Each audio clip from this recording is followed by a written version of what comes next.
Welcome to the last series in the session of this week of PfH Live. We hope that you found the sessions that we've run insightful and thought-provoking and also enjoyable. Our final speaker of the series is Jane Porter, who is the Chief Operating Officer at Optivo. Jane has held executive roles at Amazon Horizon since 2009. She's worked across the sector for 30 years and has held senior exec roles in housing and management, development and home ownership. Jane is passionate about delivering excellent customer service and is a huge advocate of this. She has delivered sector-leading performance across the use of real-time data, segmentation and customer insight. She has driven continuous improvement and efficiencies through her vision and enthusiasm for the technology piece and solutions that can include things such as predictive analysis, RPA, AI, IoT and bots.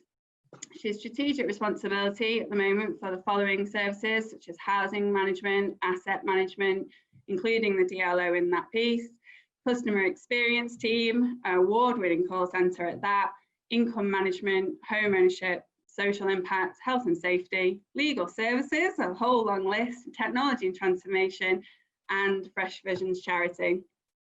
As a passionate advocate for the customer experience, she's here today to discuss with us how the housing sector can maintain high levels of tenant satisfaction during a period of such uncertainty that we're facing at the moment. A topic I'm sure you'll all agree, and I'm confident there's huge interest in the current climate, and we're facing what is unprecedented challenges in this area. This session will discuss how housing organisations can maintain that high level of tenant satisfaction during a period of such uncertainty within the sector, as well as how Optivo has embraced this challenge and is using learning from previous experience to shape the future of delivery of service. I'll hand over to Jane now, who will run through her presentation. Thank you, Judy. And I'm going to get through it fairly quickly, I hope, so that there can be some time for questions at the end. So, okay, I'll start by just saying very briefly who we are. So Optivo covers our regional spread, goes from the Midlands down to London, where we've got 19,000 homes, and across the south coast. We've got those Sussex and Kent. We have 3 LSVTs, large-scale voluntary transfers from local authorities. We've got over 90,000 residents living in our 44,000 homes. And the diagram at the bottom left shows our kind of stock, our resident profile, and I'll talk a bit about that later. 26% of our residents have identified themselves as having a disability or vulnerability.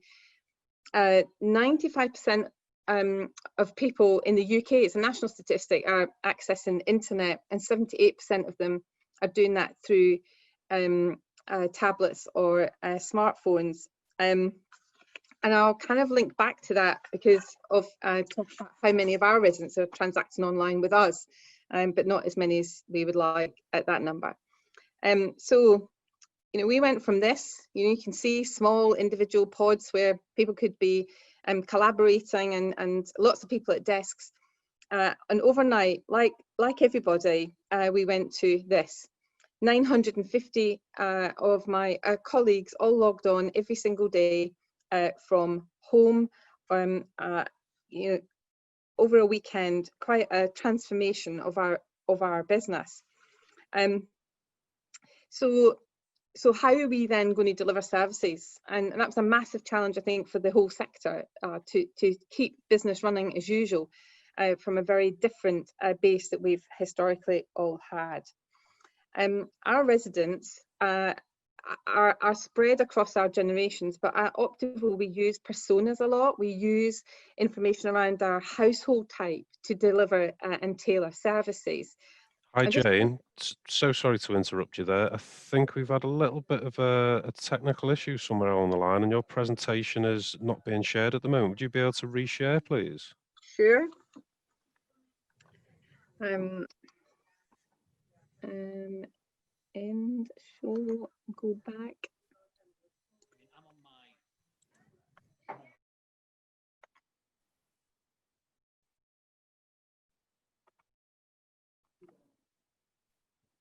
Can you see it? Yeah. Yeah, we can see that now. We can just stick it back into slideshow as well. Yeah, I'll just go back to where I was. That's great. Thanks very much. Cheers. Okay, so you know, hopefully you picked up that this is the kind of demographic of our portfolio, our residents, but not based on age, based on household type. And the reason I've done this is, if you can see these last two bars, 40% of our residents are living alone.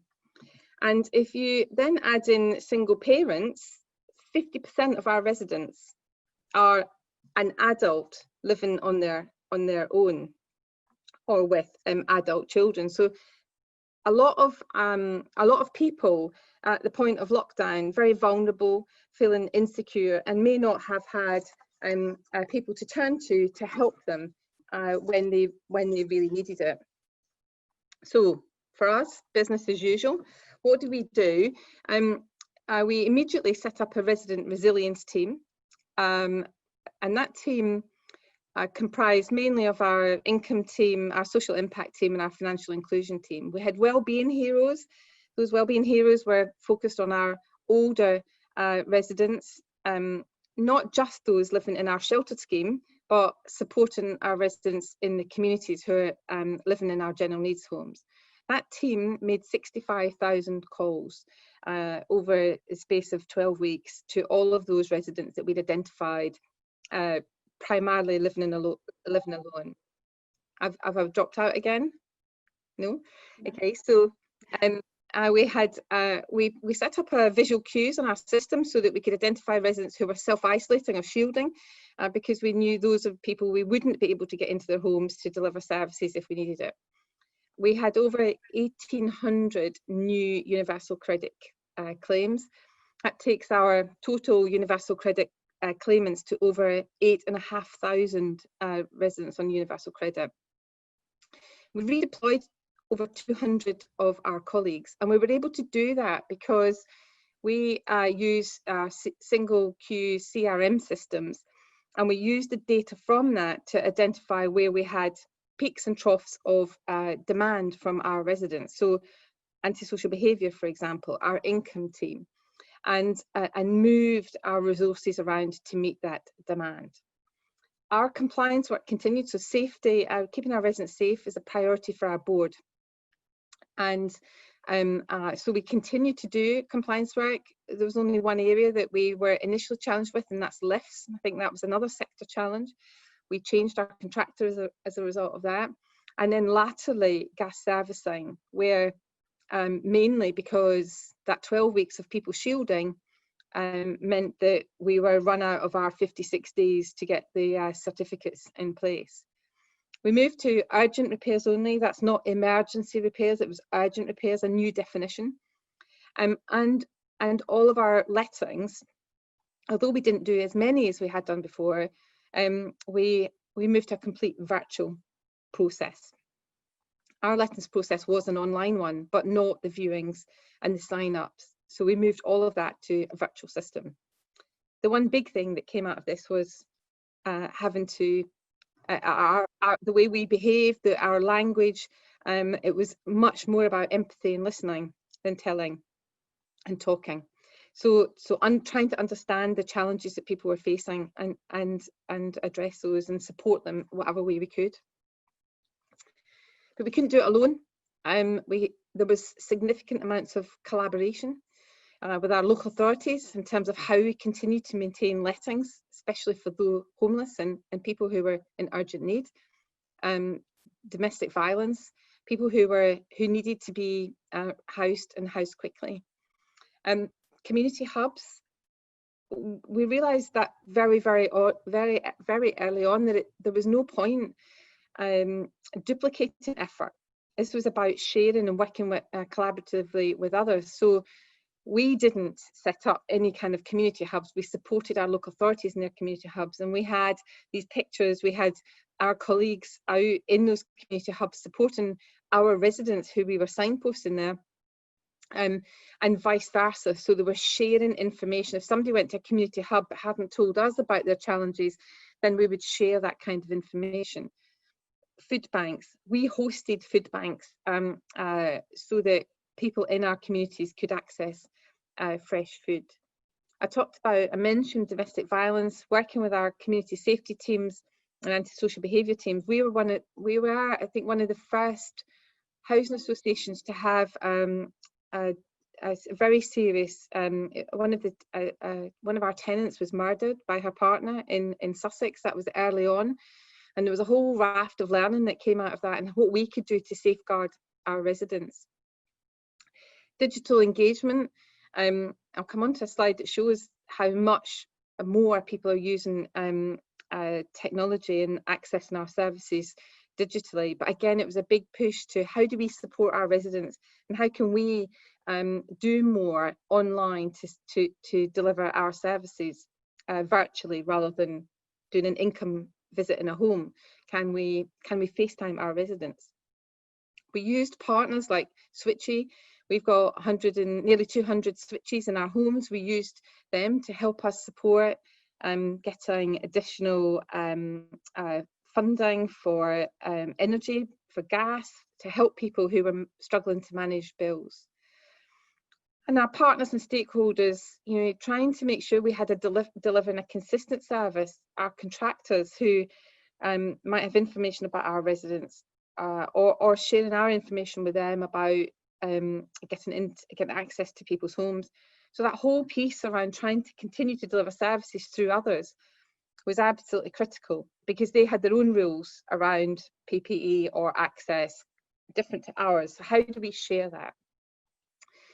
And Fresh Vision's our charity. I'm going to make a plug here for our charity, who one of the biggest roles they play is providing domestic abuse counselling, not so much to adults, but to children affected by domestic abuse.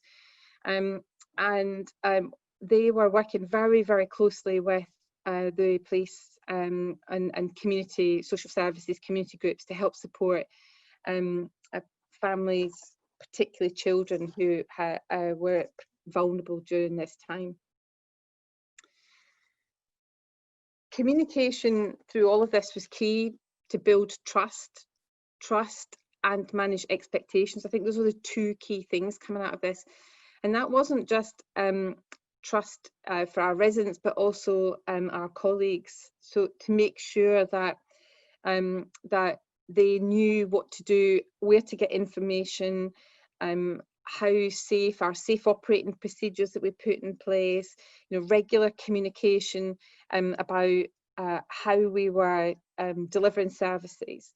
And the same for residents, being very clear about what to expect when our operatives turn up. We've got a big DLO, what to expect when they turn up, how to, if they've got problems, what to do to tell us so that we can manage services effectively. But it is all about clear, concise, empathetic communication that can help, that was able to help, and that was run centrally, so everything was coordinated by a single team.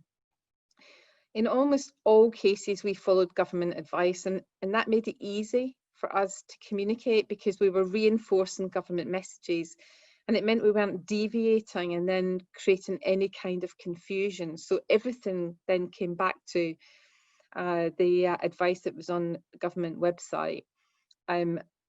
The language we used in the front was tailored, but it was all about signposting. So these are just some examples around, our the stuff that we had on the website and the communication that we had. Frequently asked questions pages that were updated, almost daily for our colleagues, so that they knew how to deliver services.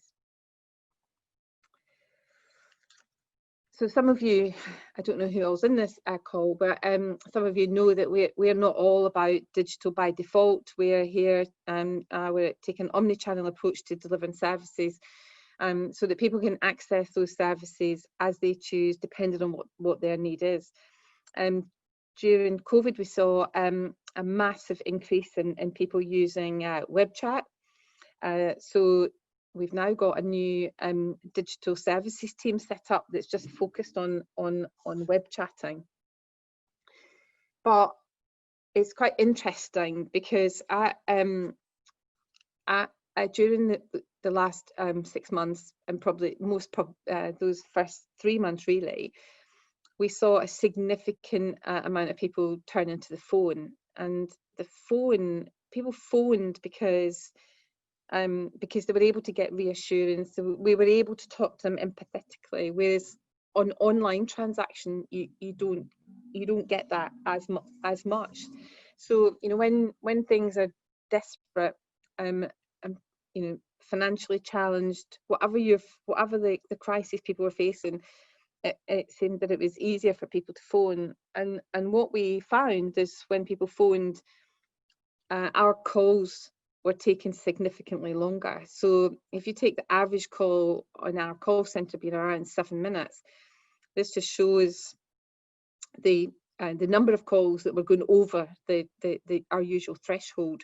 Income management, 43% of our calls were over 7 minutes. The longest call we had was 1 hour, 7 minutes. And our repairs calls that were normally around 15 minutes, they ended up at nearly 45 minutes, because a repair call was, if they were making a call and getting through, they were then deemed to be urgent. And then the second thing was, there was a whole raft of communication around getting in, access, safety, how we our safe operating procedures, and that all took longer. So that had a big impact on the resources that we had to be able to take and make those calls. 63% of our residents are registered to our online portal, My Account. And I mean, we've had for a long time a kind of campaigns to get people to sign up and self-serve online, but we have seen an increase. The interesting one is we've actually seen an increase on our residents over 70 transacting online. That's the left-hand graph bottom, and that's because we've kind of capitalized on the back of families, making sure that their relatives, their parents, their grandparents, whatever it might be, have got some kind of phone or tablet to be able to contact them, because they might have been self-isolating or shielding. So it's quite interesting that through this, actually, we've seen more people transact online. The graph on the right shows how many people were accessing their rent account, checking their rent account, so taking some ownership and responsibility for actually seeing where what the financial position was. So so between the two, it's helped us keep arrears not far from where our target was. We don't operate patch-based management. It's patchless, completely patchless. It's single queues by housing queues by region, and that's what's enabled us to be able to continue high levels of service, because it didn't matter whether we had someone off sick, someone self-isolating, someone or a shortage of people. It didn't matter, because the contact went through the queue. There was nobody specifically contacting a housing officer and not getting a service because they were off. It was all controlled through a central our central contact centre and those CRM queues. It works like a doctor's surgery, which is why this medical card's here. Everybody has a medical card, everybody's got a doctor's name on it, but how often do you see that doctor? And that's exactly how our housing management service operates. So that enabled us to move to virtual service straight away. No change in how we deliver services, other than we weren't physically visiting, we were telephoning or virtually connecting, because nobody uses their individual housing officer or has any way of contacting them. So what have we learned from all of this? Good governance and agility and strong leadership. That's really around, how we came together with the exec team, came together. We were meeting every 2 days. We had a specialist team that supported by our sort of senior leadership team directors and our corporate health director of health and safety. and that were advising us, and then we were pushing the communication out to everybody. And so we responded very quickly, and we maintained that throughout. So it was single communication going out from the business, from the top. The chief exec and the exec team were all very visible remotely, through lots of use of vlogs and video messaging. I've put on here fear more than fire. I'm involved in a lot of the government bodies on fire, and there was, because of Grenfell, a significant fear for residents about fire. There's no question that COVID's brought more fear. Everybody's frightened. It didn't matter what age group or what kind of home you lived in. It wasn't about a flat, it was a house. It didn't matter. There's a huge, and there still is a fear of catching COVID. So this was all about listening and understanding, and then signposting, or in a lot of cases it was just simply listening. It's about managing those expectations. I've mentioned that before. It's about being clear about what to expect from us, expect in terms of services. What we were very clear from the beginning. We will continue to come and do our gas safety checks and our Legionella checks and all of these checks that we have to do. We will continue to do that. So expect us to contact you. But being clear about the timescales, so our IVR changed and all of our communication changed about how quickly we'll get back to you. Having a central comms team was helped us control the communication that was going out, and then we learned and had feedback from that around what we needed to change. So early on we were sending lots of emails, then we contained it into the health and well-being of our colleagues and our residents became a very high priority, and still is, which is why some of us are back in the office, because it's affected people in lots of different ways, and 50% of our residents, may not have people living with them. So that whole well-being piece was really important. Resident safety, I've said that that remained a priority and still does.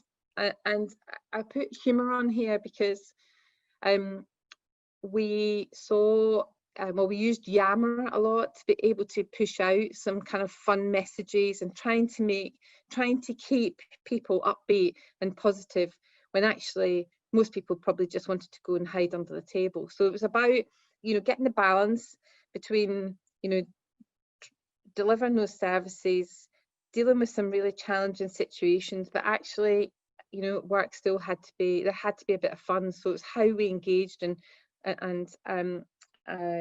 kept that going. So, we talked about recovery, a return to a normal state of health or strength. It's not recovery for us, and I don't think it's a recovery for anybody. We'll never go back to what we had. That's what recovery is, going back to, the state you were in. It is much more about reshaping. So this is about shaping, reshaping and shaping services, some of which will be the same as they were before, but we will never deliver them in the same way again. So it's about how are we changing what we do.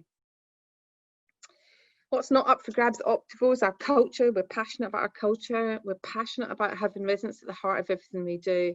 And one of our core corporate strategy objectives is to deliver excellent customer services. We value our people, because if we don't value our people, none of the stuff above will ever happen. And co-creating our future. So co-creating with our colleagues, co-creating with our residents, learning and using that learning and the feedback to keep improving our services. Those things are not up for grabs. But what is different is this, the way we're delivering this session now. We're using Teams for pretty much everything. We've created that resident resilience 2, which has been launched. Our income team and the resident resilience team is entirely focused on people who are paying their rent by direct debit or self-payers, the people that we don't know a lot about in terms of their income, because they may be affected by the end of furlough, may be affected by redundancies. So what can we do to help those? We have a new approach to IT. We've always used Slim Clients and Citrix, gone. Moved to a much more agile, mobile working environment. We've got a new ways of working groups set up, cross-organisational, cross-department. And one of the first things they're doing is looking at our office portfolio. And what's very interesting is that, you know, people are saying they're giving up offices. If you have got any people coming back to your offices, you'll realise that you might need more space, because if, you know, our offices got, with using all the rules, we've only got a capacity of about 25%. So we have to think about how we're going to work. We've nudged people to use online tools, both in our business and our residents. We've increased our DLO to help us control and deliver value for money. This is to stop some of the issues we had with contractors not doing what we needed them to do. We've got a dedicated digital inquiries team, and Yvonne is our bot. So we're using Yvonne more to deliver robotic processes. I talked about Switchy and our Internet of Things, so using others and the data we've got in our homes to help us push and share information, and more, you know, using more of our data to help shape and deliver services. The outcomes, these are current, these are this week's data. Repair satisfaction is 97%. Overall satisfaction is 90%. We need to push that up a little bit, but we've only been surveying our residents again since the 1st of July. Neighbourhood satisfaction, so we've been keeping our estates and our communities clean at 93%, and our residents that we've surveyed have said our staff are very helpful, 96%. Easy to get help at 89%, and our net promoter scores 57. Again, we want to be seeing that up. It's very difficult to recommend us though at times like this. So 57% is still very high for those of you who know about net promoter score. Hopefully we'll get it back up to 60 over coming months. So I've rattled through it. I hope that gives you some idea of what we've done and what we're doing, but I'm very happy to take questions.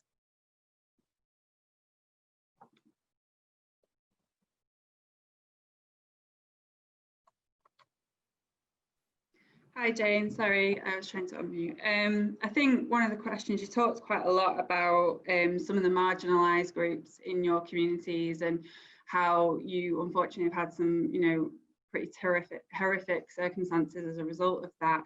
So in those marginalised groups, how have you worked differently to identify them in the first instance and communicate with them in a different way to your wider tenant base? I mean, yes, that's what the resident resilience team have been doing, and they've been spending a lot of time on the phone. So this is where I think that's, I suppose, surprised us a little bit. And I think we've made so many more outgoing calls than we would have done before. So we would have relied on people coming into us, but actually we've been very proactive using that data. So we've used our data in a slightly different way, and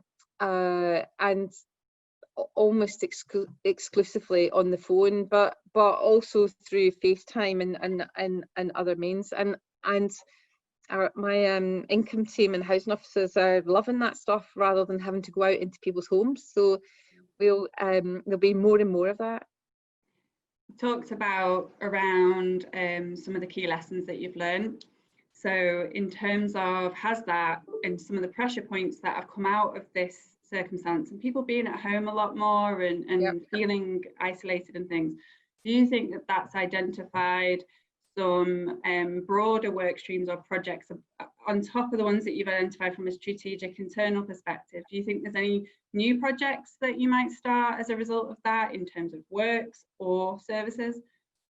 Well, as I say, we brought DLO in in-house, and I think where, you know, there are things that we're starting to look at, you know, that we're procuring differently, and whether or not we can do it ourselves. And we've got the advantage of a DLO that can enable us to do that. So we have brought a lot, you know, a lot of those services in.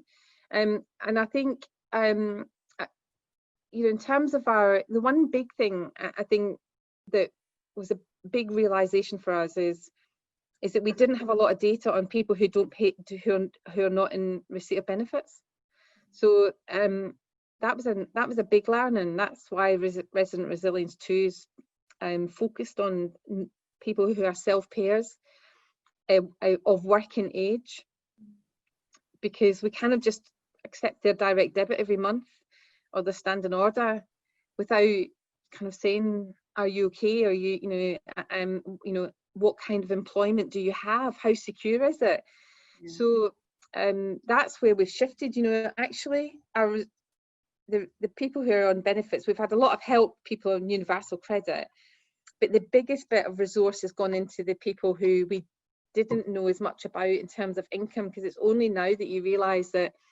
And as those people have moved on to universal credit, some people who've previously had a very long track record of employment, they had no idea how to access benefits, none. So we've had to hold their hand more through applications for universal credit than we would have done someone who'd maybe been in benefits before. The dynamic has changed, hasn't it, in terms of the people, which has been, yeah, completely changed. Vicky Lynch is asking, have you seen any changes in the way that people choose to pay during lockdown?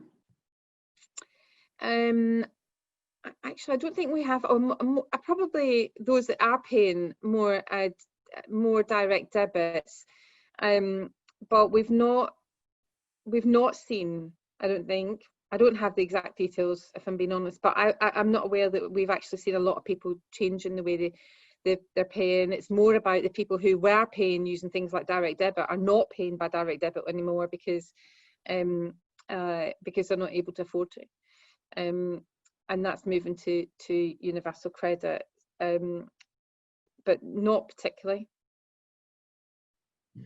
I think just I think about the statement from Chris Ellison here, says missing your usual theatric dinner this year, but this was really useful. And at B3 Living, we are very similar experiences, using data and phone calls being very different to the norm, really, being well received by all staff.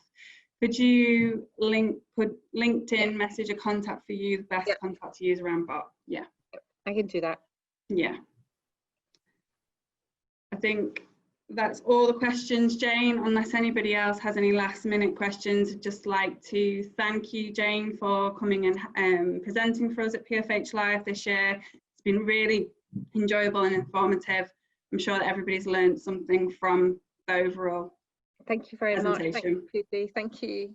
Thanks very much. Bye. Bye. Bye.